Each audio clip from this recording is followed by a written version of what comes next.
혹시 원치 않는 소음 때문에 집중이 깨지거나 잠을 설친 경험 다들 한 번쯤은 있으시죠? 보통 벽이 얇은가 하고 생각하기 쉬운데요. 근데요, 진짜 문제는 생각지도 못한 다른 곳에 있을 수 있습니다. 오늘 이 조용한 공간을 만드는 데 있어서 가장 중요하지만 우리가 가장 쉽게 놓치는 약한 고리가 대체 뭔지 한번 제대로 파헤쳐 보겠습니다. 자, 오늘 이야기의 핵심이 바로 이 한 문장에 다 담겨 있어요.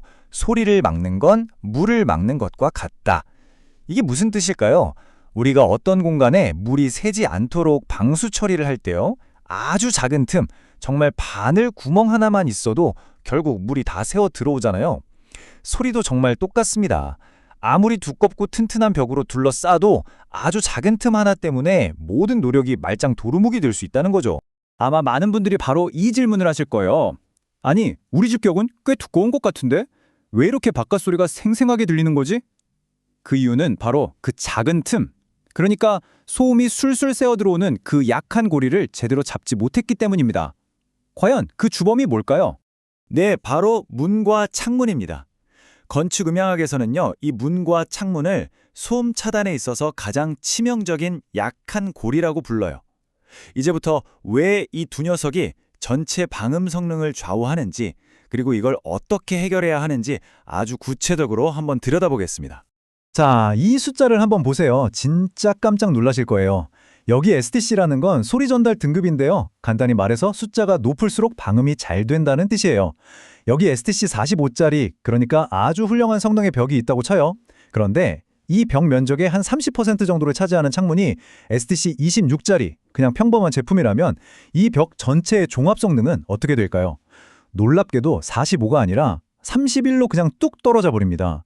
비싼 돈 들여서 만든 튼튼한 벽이 저 평범한 창문 하나 때문에 제 성능을 다 발휘하지 못하게 되는 거죠. 정말 충격적이지 않나요? 그래서 여기서 첫 번째 원칙이 아주 명확해집니다. 벽을 더 두껍게 할 게 아니라 창문에 집중적으로 투자해야 한다는 겁니다. 우리의 예산과 노력을 어디에 먼저 쏟아야 하는지 이제 확실히 아시겠죠? 이게 진짜 핵심인데요. 소리의 크기를 재는 단위가 데시벨이잖아요. 만약 창문의 방음 성능이 벽보다 10데시벨 이상 낮다, 그러면 실내로 들어오는 소음은 거의 전부 창문을 통해서 들어온다고 봐도 무방합니다. 이런 상황에서는요, 아무리 비싼 돈을 들여서 벽을 보강해봤자 소용이 없어요. 창문이 거들오면 실내 소음은 단 1데시벨도 줄어들지 않을 수 있다는 거죠. 정말 중요한 포인트입니다. 그럼 창문 성능 어떻게 높일 수 있을까요? 방법은 크게 세 가지입니다. 첫째, 아주 단순하게 유리를 더 두껍게 만드는 거예요. 질량이 소리를 막아주니까요. 둘째, 유리랑 유리 사이에 넓은 공기층을 둔 이중창을 쓰는 거죠. 이 공기층이 소리가 전달되는 걸 한번 끊어주는 역할을 하거든요. 그리고 마지막으로 유리 사이에 특수 필름을 넣은 접합 유리가 있는데요. 이게 특정 주파수의 소음을 잡는 데는 아주 효과적입니다. 자, 이제 두 번째 약한 고리, 문으로 넘어가 보겠습니다. 문에서는요, 문짝의 재질보다 훨씬 더 중요한 게 있어요.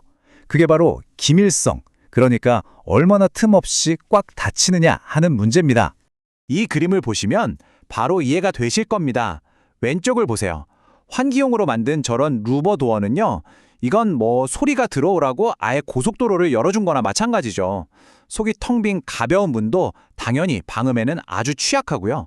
반면에 오른쪽처럼 속에 꽉 찬 무거운 문은 그 자체만으로도 소리를 훨씬 잘 막아줍니다.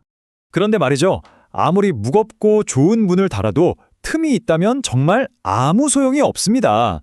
문이랑 문틀 사이, 그리고 문지방과 문 아래쪽 사이에 그 아주 작은 틈으로 소리가 전부 다 새어들어 오거든요. 다시 한번 강조하지만 문은 틈새를 막는 게 생명입니다. 바로 이 그림이 그 차이를 아주 명확하게 보여줍니다.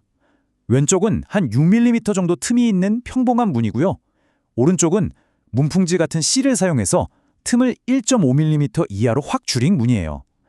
이게 고작 몇 밀리미터 차이 같아 보이지만 음향학적으로는요, 정말 하늘과 땅 차이의 성능을 만들어냅니다. 그래서 전문적으로는 이런 장치들을 꼭 써야 합니다. 문틀 둘레에는 고무 재질 같은 가스킷을 쫙 둘러서 틈을 막고요.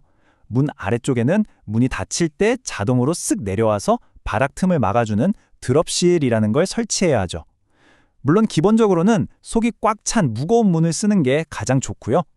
자, 그럼 이제 거의 다 왔습니다. 지금까지 살펴본 내용들을 바탕으로 이 침묵의 공간을 만들기 위한 핵심 원칙들을 딱 정리해 드릴게요. 이 표 하나만 기억하셔도 오늘 내용은 다 가져가시는 겁니다. 창문은 뭐다? 유리의 성능 그 자체가 최우선 과제고요. 그래서 접합 유리나 이중창이 핵심 해결책입니다. 반면에 문은 문짝보다 틈새를 완벽하게 막는 게 최우선이고요. 그러기 위해서 가스킷과 드롭실이 꼭 필요한 거죠. 이제 소음 문제의 원인과 해법 좀 명확하게 보이시나요? 이제 여러분의 공간을 한번 찬찬히 둘러보세요. 시끄러운 바깥 소리가 과연 어디를 통해서 들어오고 있나요? 혹시 성능이 떨어지는 낡은 창문인가요? 아니면 틈새가 숭숭 뚫린 문인가요?